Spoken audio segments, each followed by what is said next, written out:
రేవంత్ రెడ్డి దుష్ట సంప్రదాయానికి తెరలేపారని కేటీఆర్ మండిపడ్డారు. తాము పెద్ద పెద్ద ముఖ్యమంత్రులతోనే కోట్లాడామని, రేవంత్ రెడ్డి తమ దృష్టిలో బుల్లబ్బాయి అని అన్నారు కేటీఆర్. నీలాంటి పనికిమాలిన ముఖ్యమంత్రులు, నీలాంటి తలమాసిన ముఖ్యమంత్రులు మస్తుగా వచ్చిండ్రు, మస్తుగా పోయినరు.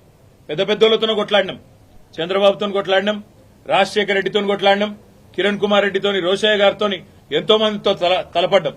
నువ్వు వాళ్ళందరికంటే కూడా చాలా చిన్నోడు, చిట్టినాయుడు. నువ్వు చాలా చిన్నోడవు. నేను మా దగ్గర మా భాషలో చెప్పాలంటే హైదరాబాద్ లో బుల్లబ్బాయి అంటారు నీలాంటి వాళ్ళు. ఇలాంటి బుల్లబ్బాయిలు, చిట్టినాయుడు చాలా మందిని చూసినాం.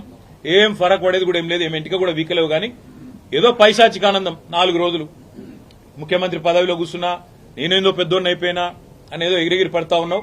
రేవంత్ రెడ్డి గారు అధికారం ఎవరికి శాశ్వతం కాదు. నువ్వు ఒక దుష్ట సాంప్రదాయానికి తెరలేపుతా ఉన్నావు.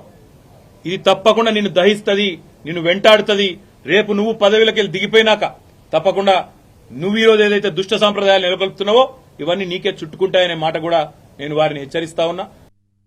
చరిత్రలో నీలాంటి పనికిమాలిన ముఖ్యమంత్రులు